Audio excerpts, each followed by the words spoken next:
प्रश्नोत्तरी। गुरुवर नमोस्तु। जो जीव अपूर्व करण अष्टम गुण स्थान में चढ़ता है, सीढ़ी तब उसके परिणाम अपूर्व होते हैं, पर दूसरी बार जब वह उपशम श्रेणी चढ़ता है तब उसके परिणाम कैसे होते हैं?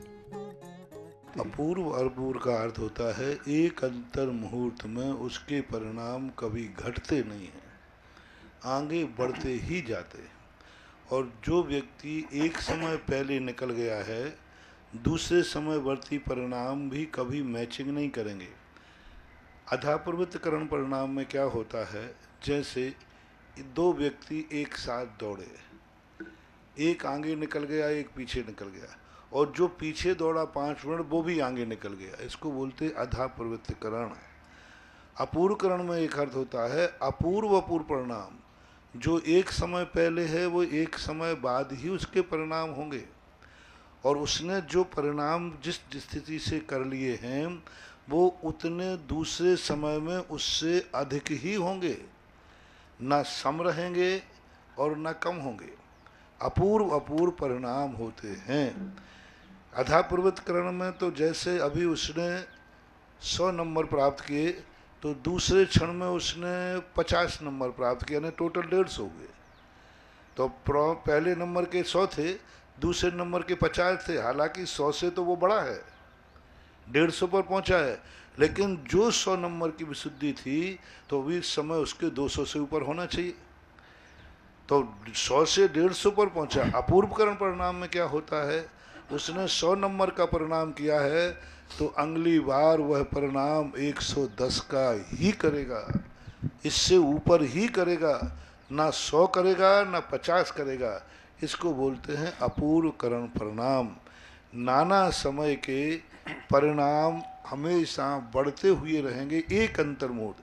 अब वो जब बहुत काल के बाद दूसरी बार उपशम श्रेणी चढ़ेगा तो वही के वही परिणाम होंगे, हो सकते, क्योंकि वहाँ परिणामों की अपूर्वता मात्र उस अंतर मुहूर्त से मतलब है, भवांतरों से मतलब नहीं है कि दूसरे भाव में जब वो उपशम श्रेणी चलेगा तो उससे अपूर्व परिणाम होंगे, नहीं, क्योंकि अष्टम आदि गुण स्थानों के जो परिणाम हैं वो एक प्रकार के एक दायरे में सीमित रूप से संचित हैं और उसमें ही घटा बड़ी थोड़ी बहुत होती है। उन परिणामों को पुनः प्राप्त कर लेगा, क्या बात हो गई। गुरुवर नमोस्तु। दशलक्षण पर्व क्यों मनाया जाता है? निमित्तिक धर्म होते हैं। वैसे तुम लोगों से कहा जाए कि हर दिन तुम पर्व करो तो तुम कहोगे कहाँ तक करें। गृहस्थ जीवन में संस्कार दिए जाते हैं, शिक्षा दी जाती है, क्योंकि वो 12 मासी एकासन नहीं कर सकता, लेकिन उसको साधना कराना है, 10 दिन ही कर लो। हमेशा उपवास नहीं कर सकता, चलो अनंत 14 को कर लो। संस्कार देने के लिए आगे सारी ये शिक्षाएं मुनि बनने के लिए हैं। अंत में जाकर के ये सारी भोग विलासता ऐसो आराम हमें एक दिन छोड़ना है। यदि साल भर नहीं छोड़ पाए तो 10 दिन थोड़ा छोड़ करके साधना और अभ्यास के लिए किया जाता है, और साल भर के किए हुए पाप को आप लोग प्रतिदिन नहाते हो। एक बार किसी ने कहा महाराज जी आज मैं जल्दी जा रहा हूँ। बोले क्यों? बोले आज थोड़ा अच्छी तरह नहाना है। मैंने मतलब अब आप लोग समझ जाएंगे, आज थोड़ा अच्छी तरह नहाना, मैंने कि रोज को नहीं नहाता कि महाराज आप ना पूछो तो अच्छा है। मैंने बात क्या है? बोले अच्छी नहाता तो प्रतिदिन था, लेकिन आज अच्छी तरह नहाना है। ये इसका अर्थ क्या है? और खास तौर से तुम में कम होता है। हंस गए, इसका अर्थ मेरा तुक्का, यानी प्रतिदिन नहाने में और किसी विशेष नहाने में अंतर है। अब वो क्या अंतर है? बस ऐसा ही होता है। प्रतिदिन अपन पूजा करते हैं, पाठ करते हैं, एक सामान्य स्नान कर लेते हैं, और किसी दिन जब विशेष रूप से स्नान करना है तो टाइम भी लगता है, और विशेष रूप से आप स्नान करने का भाव करते हैं। घर में लोटे से नहाते हो, स्विमिंग पूल में फिर अलग क्यों जाते हो? स्विमिंग पूल में नहाते हो, फिर बड़ी नदी मिल जाए तो इसी प्रकार से इसमें है कि प्रतिदिन हम थोड़े थोड़े पाप काटते हैं, 10 दिन हम और पापों को काटने का प्रयास करते हैं। गुरुवर नमोस्तु। राज्यसभा में नीलांजना के नृत्य के दौरान उपादान के निमित्त से आदि कुमार ही क्यों प्रभावित हुए? क्योंकि उपादान लबालब भरा हुआ सबका, वो निमित्त को नहीं पहचान पा रहा है ना। आदिनाथ ने निमित्त को पहचान लिया कि अरे मृत्यु तो मेरी भी होना है, लेकिन सारा संसार नहीं समझ रहा है। वो कहता है ये मर गई तो मर गई, अभी थोड़ी मैं मर रहा हूँ, मैं मरूंगा तो कल ही तो मरूंगा, आज क्यों मरूं? तो आदिनाथ भगवान ने उस नैमित्तिक घटना को पहचान लिया। मैंने ये कहा था उपादान हर व्यक्ति का लबालब भरा हुआ है, त्रिकालिक त्रिकालिक। उज्ज्वल कुंद कुंद भगवान ने नियम सार में कहा लबालब भरा हुआ है, कहीं से कोई अंश, एक अंश कहीं से बाहर से आना नहीं।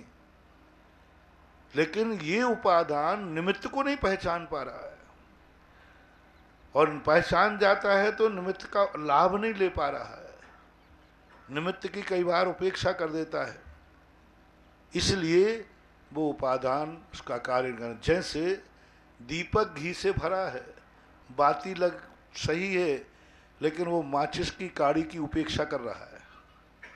सदा दीपक घी के समान हमारी आत्मा सदा भरी पड़ी है, लेकिन वो माचिस की काड़ी की उपेक्षा कर रहा है, जलते हुए दीपक की उपेक्षा कर रहा है। मैंने कहा था उदाहरण कि जलते हुए दीपक की उपेक्षा कर रहा है, मैं क्यों जाऊं उस दीपक के पास?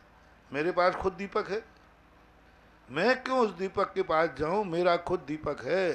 अब उस मूर्ख को ये पता नहीं है कि उसका जलता हुआ दीपक है और हमारा बुझा हुआ दीपक है। लेकिन वो कह रहा दीपक है ना, मेरे में और भगवान में क्या अंतर है? भगवान भगवान है, मैं भी कोई कम थोड़ी हूँ। आई एम गॉड, मैं भी भगवान आत्मा हूँ। कुंद कुंद भगवान ने कहा है, अमृतचंद सूरी महाराज ने कहा। तो जब मैं खुद भगवान हूँ तो मैं उन भगवान के पास क्यों जाऊं? ये अहंकार उसे पतन की ओर ले जा रहा है। उस मूर्ख को ये पता नहीं है कि मेरा भुजा हुआ दीपक है, यानी मेरी भगवत्ता शक्ति में है और प्रभु की भगवत्ता व्यक्ति में है। जलते हुए दीपक के पास हमें जाना ही पड़ेगा।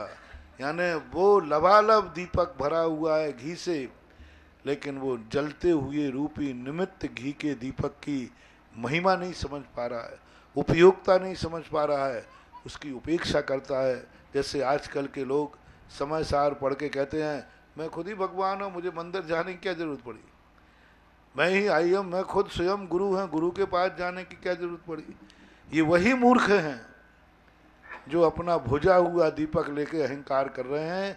इनको जब अकल आएगी, जब हाथ में दीपक लेके जाएंगे, किसी अंधेरे में ठोकर लगेगी, फिर कहेंगे दीपक हाथ में था, फिर कैसे गिर गया? ले दीपक कुएं पड़े। महाराज जी, इन लोग को क्यों नहीं समझ में आ रहा है? इतने निमित्त इनके सामने वो दीपक लेके गिरेगा जब दांत टूटेंगे। वो कहते दीपक हाथ में था तो फिर गिरा क्यों? उसको फिर गुरु समझाएंगे, मूर्ख, दीपक तो हाथ में था लेकिन भुजा हुआ था। भुजा हुआ दीपक लेकर चल रहा है एक व्यक्ति, और एक बिना दीपक के चल रहा है। दोनों में क्या अंतर है? बोलो भाई कमिश्नर साहब, बैठे रहो बैठे रहो। एक भुजा हुआ दीपक लेके चल रहा है और एक बिना दीपक के चल रहा है, दोनों में क्या अंतर है? बहुत ज्यादा मूर्ख है कि दीपक भी लेकर के अंधेरे में।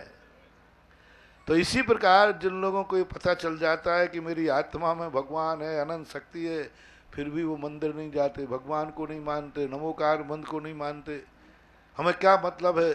ऐसे लोग दीपक लेकर के भी ठोकरें खाते रहते हैं। इसलिए ऐसा निमित्त को नहीं पहचाना। आदिनाथ भगवान ने भी लबालब भरा हुआ था बैराग, लेकिन निमित्त को पहचान लिया, निमित्त घटना को, मौत को। ओहो, सब क्षण भंगुर है, हो गया। सारा संसार क्यों नहीं समझ पाया? क्योंकि वो नैमित्तिक घटना को क्या मान रहे हैं? एक रास्ते में किसी का एक्सीडेंट हो गया और कोई कहे इस रास्ते से मत जाना, अभी एक्सीडेंट हो गया है। वो कहे उसका हो गया होगा, उसका हो गया होगा, मेरा तो नहीं होगा, और निकाल ले जाता है। बस यही बात है। गुरुवर नमोस्तु। ग्रह दशा खराब होने पर ठीक होने का उचित उपाय क्या है, और वह ग्रह दशा कर्मों की क्या भाग्य कर्म, रत्न राशि या परिणामों पर निर्भर है? प्रश्नकर्ता प्रश्न ही गलत कर रहा है। कभी भी ग्रह दशा कभी खराब होती ही नहीं, कभी खराब नहीं होती, कोई ग्रह दशा खराब नहीं, अपने कर्म खराब होते हैं। देखो ग्रह दशा जो आपको समझाता हूँ, 1 मीटर लगाया तो अपन को 104 बुखार आया, दूसरा मीटर दूसरे ने लगाया उसको कोई बुखार नहीं आया, तो इनमें से कौन सा खराब मीटर है? जल्दी बोल दो, बोल भाई प्रदीप। अरे बुखार बता रहा है 104, फेंक दो इसको, तोड़, खराब मीटर है। हमें तो वो मीटर चाहिए जो बुखार नहीं बतावे, तो कोटा। अब एक दीपक यदि मीटर खराब बता दिया कि तुम्हें 104 डिग्री बुखार है, तो बोलो मीटर की दशा खराब चल रही है।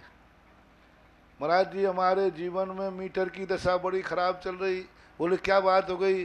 बोले मीटर ने 104 डिग्री बुखार बता दिया। निर्णय करो जल्दी। और एक वो मीटर अच्छा है, क्यों भाई तुमने लगाया था मीटर? बोले मेरे लिए तो कोई बुखार, हाँ ये मीटर अच्छा है, ये मीटर मुझे दे दो ना, ले लो, तुम्हारे हाथ में जाके वो भी खराब हो जाएगा। अब देखो उसने लगाया तो मीटर, अब इसने लगाया, बोले ये भी मीटर खराब है, लगता है मेरे लिए कोई ऊपरी बाधा है, इसके हाथ में जाता तो बुखार नहीं बताता, और मुझे लगता है तो कितनी अज्ञानता है।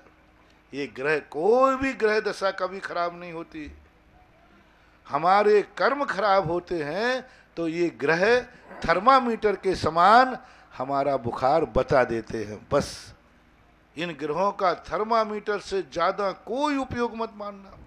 अब थर्मामीटर को अपन इंजेक्शन लगाएं, थर्मामीटर को दवाई दें, थर्मामीटर की पूजा करें, ओम जय थर्मामीटर, कल 0 बताना। अपन आज रात भर थर्मामीटर की पूजा करेंगे, वो क्या कहेंगे? कल तू 98 बता देना, 98 97 98। हे मीटर, मेरे तुझे मैं छत्र चढ़ाऊंगा, छत्र।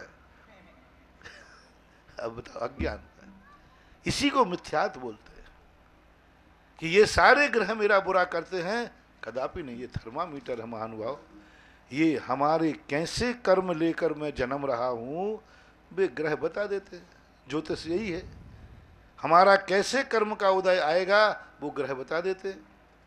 एक रडार यहाँ पर ने लगा दिया, वो रडार बता देता है कि अभी समुद्र में मानसून कौन सा उठा है। रडार बताएगा कि नहीं? बताएगा। ये सब रडार हैं। जितने ज्योतिष मंडल में अपने नक्षत्र हैं, हमारे बांधे हुए कर्म की योग्यता बताते हैं, ये जीव कैसे कैसे कर्म लेकर के आया है। अब आपके जब थर्मामीटर ने आपको बुखार बता दिया तो थर्मामीटर को एक तरफ रखिए और उसकी दवाई कराइए। आपको बता दिया कि भाई आपके ऐसे अशुभ कर्म उदय में आने वाले हैं, तो उस शनि देव को मत पूजो, सीधा पुण्य बढ़ाओ, विशुद्धि बढ़ाओ, अभिषेक बढ़ करो, पूजन करो, माला फेरो, भक्तांबर पाठ पढ़ो, पाप से निवृत्ति पाओ और शुभ में प्रवृत्ति पाओ। अपने आप वो बुखार छट जाएगा। और फिर जब दवाई लेने के बाद अपन लगाएंगे, वही मीटर क्या बताएगा? वही मीटर क्या बता देगा? सब ठीक है, 98 हो गया। ऐसा मिथ्यात्व में जो ज्योतिष को नकारते हैं वे मूर्ख हैं, और जो ज्योतिष की पूजा करते हैं वे महामूर्ख हैं। थर्मामीटर को नकारना नहीं, थर्मामीटर की पूजा करना नहीं। गुरुवर नमोस्तु। मंदिर जी में चांदी का छत्र लगाने के बाद यदि कुछ समय बाद कोई भक्त सोने का छत्र चढ़ा देता है तो क्या चांदी का छत्र चढ़ाने वाले को पुण्य मिलेगा? पहली बात तो आप बिना नाप के छत्र चढ़ाते हो। आप जब किसी की यहाँ उसमें जाते हैं ना, किसी के बच्चे का जन्म हो गया, कुछ हो गया, तो ये गिफ्ट में देने वाली ड्रेस पेटेंट होती हैं दुकानदारों के पास। सस्ती वाली वो पेटेंट होती है, बाबा सूट बाबा सूट। तो वो जाके वहाँ देता, वो खोलता भी नहीं है, वो भी दूसरे को पास कर देता है, क्योंकि उससे मालूम है कि ये पहनने लायक बहुत बढ़िया उदाहरण। ऐसे ही तुम जाकर के अब मूर्ति पे इतना सा छत्र चढ़ा दिया, कोई न 50 ग्राम का, कोई न 100 ग्राम का, और भगवान के छत्र चलाने लायक मान लो 2 किलो का है, तो अब कमेटी तो उसको उतारेगी। वही बस बाबा सूट की बात समझो। तो वो फिर वो कभी मैंने कई बार लोगों से बोले महाराज ये पहनने के काम नहीं आते, ऐसे पैक के पैक टर्न होते हैं। कोई हमारे पास आया, हम उसके बाद वो भी उसके बाद, और पैकिंग होते होते जब ये फट जाती है पैकिंग तो कचड़े में फेंक दी जाती है, कोई पहनता ही नहीं है। उसको कुछ तो पुण्य मिलेगा महाराज जी। तो पुण्य, अरे वाह, गिफ्ट देने का सामने वाला कहता है खाली हाथ नहीं आए साहब लाए हैं, अरे सामने वाला खुश हो जाता है। नियम से पुण्य मिलता है। 1 इंच का क्या 1 ग्राम का भी छत्र चढ़ाओ तो भी पुण्य मिलेगा। अब आपका प्रश्न दूसरा है, आपने ये नहीं पूछा है कि कितने ग्राम का छत्र चढ़ाओ, तो ये पूछते तो मैंने कहा 1 रत्ती का चढ़ाओ ना, 1 रत्ती का चढ़ाओ, 1 किलो का चढ़ाओ, वो तो उसमें सब में पुण्य, बराबर पुण्य, कोई पुण्य में कमी नहीं। लेकिन अब तुमने कहा कि हमारा लगा था, अब दूसरे ने आकर लगा दिया और हमारे निकलते ही कमेटी ने उतार के रख लिया। तो ये सब बातें ऐसा समझना चाहिए, आपको चढ़ाने का बराबर पुण्य मिलता है, भले उस पर दूसरे का लग गया हो, तीसरे का लग गया हो। यदि तुम्हारा ही लगा रहेंगे और तुम ये जिद करोगे, एक बार एक व्यक्ति ने कहा मेरा छत्र नहीं उतर सकता, झगड़ा कर लिया। मैंने कि भाई क्यों? बोले मेरा छत्र नहीं उड़ेगा। मैंने कि तुझे छत्र चढ़ाने का पुण्य कितना मिला, रख ले। अब आज के बाद तेरा छत्र 10 साल तक कोई दूसरा छत्र नहीं चढ़ा पाएगा, तो उसकी अंतराय करने का पाप तुझे कितना लगेगा ये काउंटिंग कर ले। अब तूने 10 साल तक कोई नहीं चढ़ाएगा, सबको अंतराय डाल दिया, तो तेरे छत्र चढ़ाने का पुण्य तो 10% है, और 10 साल तक तूने दूसरे को नहीं चढ़ाने दिया, वो अंतराय कर्म कितना गुना है। इसलिए कभी अंतराय नहीं डालना। मेरा छत्र लग गया दूसरे का नहीं चढ़ेगा, नहीं साहब, मेरा छत्र मैंने चढ़ा दिया, अब 100 चढ़ाओ तो मुझे कोई आपत्ति नहीं है। मैंने तो भगवान के प्रति श्रद्धा थी, चाहे वो 1 घंटे चढ़े, चाहे 1 मिनट चढ़े, चाहे जिंदगी भर चढ़ा रहे, तो मैं चढ़ाने का पुण्य तो बराबर मिलेगा जिंदगी भर। अब तुमने चढ़ाया और ये छत्र उतार करके फिर काउंटर पे आ जाते, छत्र निर्माल नहीं होता, आपको कोई चिंता करने की, आपने चढ़ा दिया, आपको छत्र चढ़ाने का पुण्य बराबर मिला। दूसरे ही घंटे में कमेटी ने उतार दिया, आपके पुण्य में कोई कटौती होने वाली नहीं, किंचित मात्र भी कटौती नहीं होगी। आपने तो चढ़ा दिया, आपका खाता खत्म हो गया, अब आपको कोई लेना देना नहीं, कभी भी विघ्न नहीं डालना।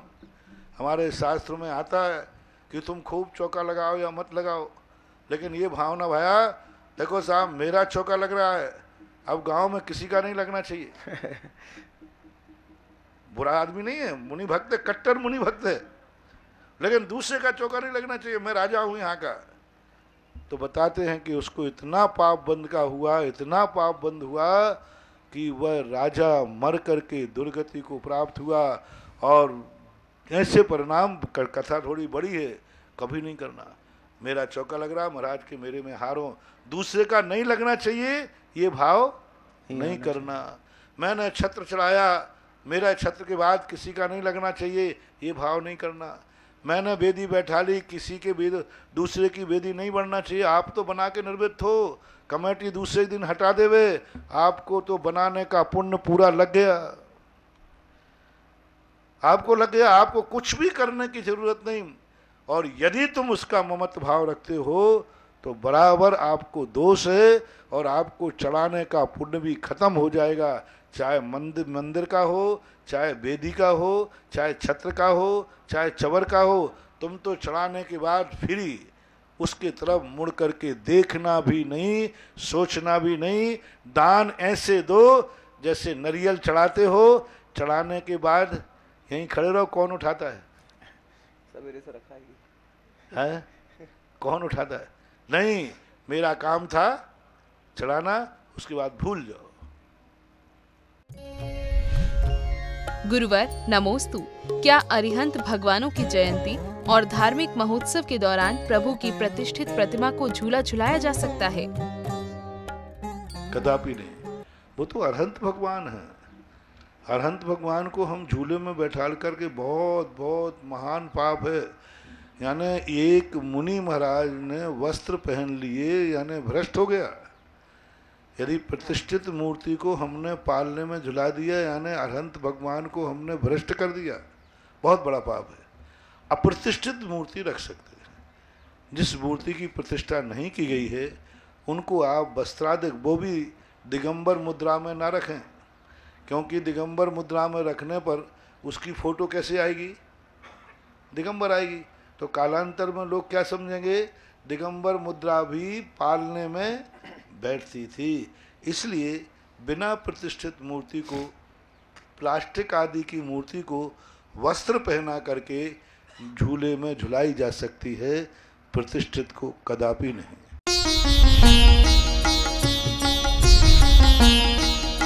सुधा प्रश्नोत्तरी।